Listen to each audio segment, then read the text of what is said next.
I just wanted to take a few minutes Yeah, now that you're feeling yourself to just kind of go through a couple of things about like why the heck you hired us, working with me, the experience of working with me, sure. whether you had fun. Well, if you didn't have fun, you would have been done. I know that much for sure.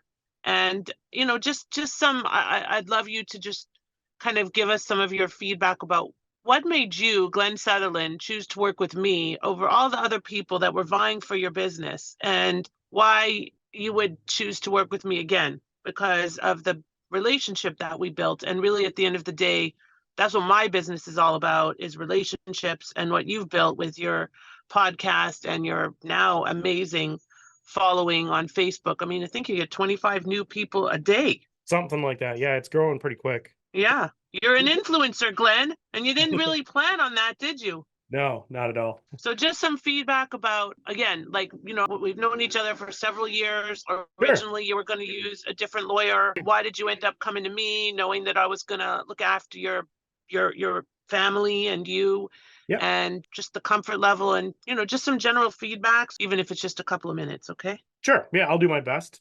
So my story is I did start working. Maybe I'll start with this very start. So start with why, I guess, or Well, why don't you first things first, what the heck made you decide you want to get a visa?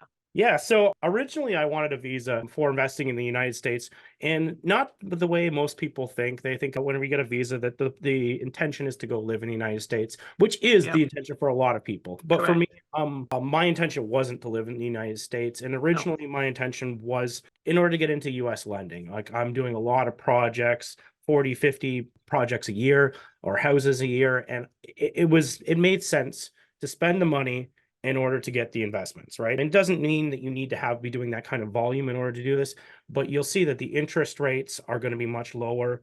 The loan to value is going to be much higher. And that's what I really wanted to get into. And what happened was one of the bigger pushes that came up recently was the new FAPI tax, FAPI tax. And what that comes into, it's foreign accrual. I'm not an accountant, but Foreign investor foreign accrual something return. investor. Anyway, what Yeah, it is Canada Revenue trying to tax people who are investing in other they'll countries. do anything they can. And they're trying to tax based on accruals, which means it's not actual money that you have.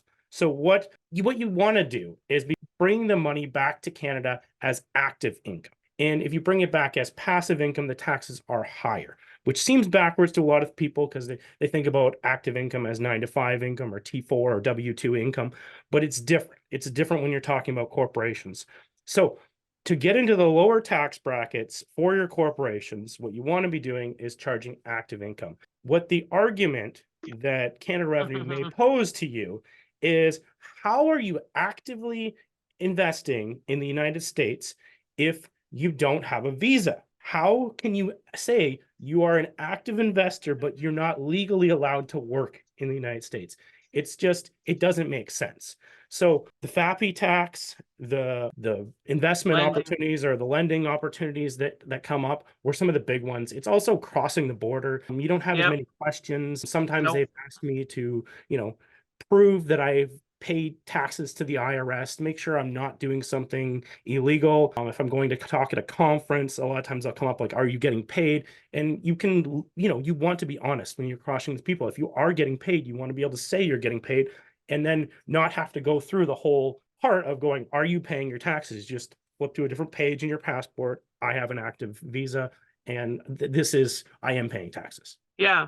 So again, like Glenn is not planning to move. He has he just built a pool, Yep. although he's not using it right at this very moment, but No, it's a maybe little for a frozen right stadium. now. Yeah. It's a little frozen, but he built a pool in the summer, and he's been doing business in the US long enough to realize, as I share in so many of my webinars, that it's not about moving. There are so many other benefits attached to that social security number and the ability to go back and forth freely. And so about 4 or 5 years ago, Glenn reached out to me. At the time, we were just doing business plans, and he asked me to do a business plan for him.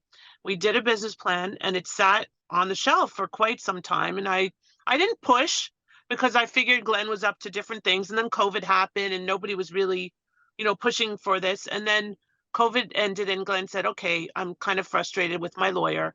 He doesn't think I can get a visa through real estate investing. And I know that you can get that. So what's it going to take? And so we figured it out and we started the process, I don't know, maybe in the summer. And Glenn got his visa 2 weeks ago, yesterday, actually, Yep. in his, how long did that take you? 5 minutes or so? Well, you go at the actual passport office, you go up to the first window and they get basically check in. Then you wait in line again and you get to the second window and they fingerprint you, but just digitally. You don't get to get your fingers actually wet. And then you go and get another line and then you go and have a small interview with some super basic questions. But basically, if they've done the attorneys or lawyers have done their work, and it's not about the business plan, it's more about your intentions of being in the United States and just some finer detail questions. So, but talking to them, yeah, it's probably 5 or 10 minutes of top time. The rest of it was just waiting in line. You're just herded around like a bunch of cattle. Typical of the government, right? Yeah. But at Maybe the I end of should the tell you, day, maybe I tell you a little bit about the story about with the attorneys, because you talked about the start from 5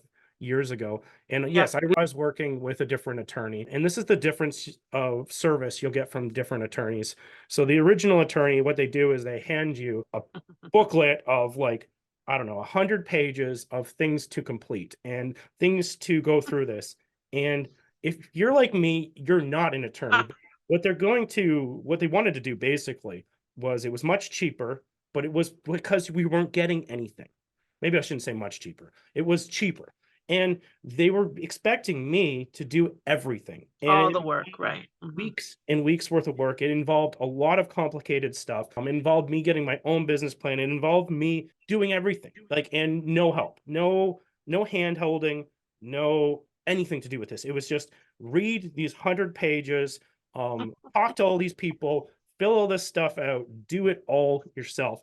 And what happens is you start on this and you go, okay, start on page one and see what do I need to do. And you start working your way through it and start working your way through it. And it's just too much after a while. You're just like, it's never going to get to the end. You've been working on this for weeks and you're to page 10 of this 100 pages and you've spent way too much time on it. And what it came down to was, like, Lauren and I had talked many, many times between here and there. Many times. And she had, I was trying to complete this business plan for this other attorney. And it came down to, I'm like, here, I'm going to put this out to you. I'm like, because that's how you run business. You don't do all of this yourself. You hand parts off to other people who are more efficient and going to do a better job. So I handed off the business plan to her and it just sort of sat there because it was just too much work. It was just never going to get done. So then I finally came back. I want to do this. I want to finally complete this up. So I switched attorneys, fired the other guy, hired Lauren, and basically did the hand-holding approach where, you give me a list of stuff, I send it back to you, you give me some feedback, and we go through this, and it actually proceeded.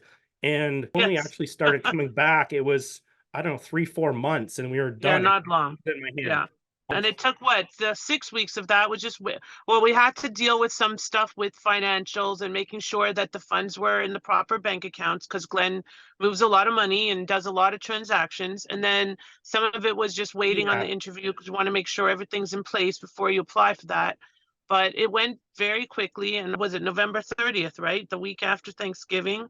He went in and I was sitting, honestly, that morning, I was like, okay, like I was more nervous for Glenn than Glenn was for himself because he's built, we've been working together for so long. He's my friend and I really cared about the outcome. And that is not something you're going to get anywhere else. And I only met Glenn finally in the summer and in person. And that was great. And I actually wouldn't have come to London, but for Glenn, because I knew I needed to put a face to a name. We've been talking for so long. He and my brother both used to work at IBM, so there was that connection. Glenn has since left that because you can't do this much volume and have a full-time job. No. So it's really just been a true pleasure, and being able to serve Canadians like Glenn that are real estate investors, and now we, as Glenn knows, and he was not a beneficiary of this because we didn't have it when he started. He probably would have been through this process 4 years ago. Was this business that we have, a business in a box for real estate investors, so that if you are a flipper, you can get a visa. You don't have to wait until you have this much volume of business like Glenn, like 20, 30, 40 transactions a year. And I just really enjoy him, his sense of humor. We have a great rapport, right? Yep. We have a great understanding. There's no BS. It's just like, it's like two people talking about building business and having a similar mindset about helping people and making a difference and having an impact. And that's why Glen built a coaching program around helping these people that are looking to invest in the US and they don't know how to do it. And since, Glen has built a track record. So there's a lot of synergy and a lot of opportunity. And at the end of the day, it like Glen said, it's a difference between choosing to do it yourself and banging your head against the wall and 4 years later being in the same spot, or choosing to do it with somebody that's going to drag you, kicking and screaming sometimes. I don't know if I want to do this. I'm not sure. Blah, blah, blah. Glen, just I don't know if listen it to was me that bad, and but do it. It wasn't that bad. But they were, what Glen has the right to ask questions and make sure that what he's doing makes sense to him. And we want to make sure that you're 100% comfortable with every step through the process. So, like he said, admin is not his thing. For most of our clients, it's not. It takes up a lot of your time. Reading through instructions is a headache. I don't even want to do it. But what you need to know is how to choose the right team. And Glen is, quite pleased that he did that. And Glen, did we record that securities training we didn't record that one that we were going to do for your tribe? Remember, we were going to do a podcast on securities offerings and how to avoid getting in trouble? no, I don't think we did. No, we recorded that. We did? Okay, but we're going to put it out in January, right?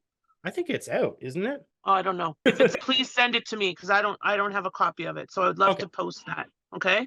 So that's what he does. He brings amazing, valuable, professional guidance and advice to his tribe, and it's just a real pleasure, Glen. So thank you for this quick analysis today. And I wish you a wonderful, wonderful Christmas and Happy New Year. And we'll hop on another call for a little bit of a longer, more formal download after the holidays. But thank you for your time. All my best regards to you and Heather and the kids, and stay warm if you can. I'll try. All right, Glen, take care. Thank you. Bye-bye.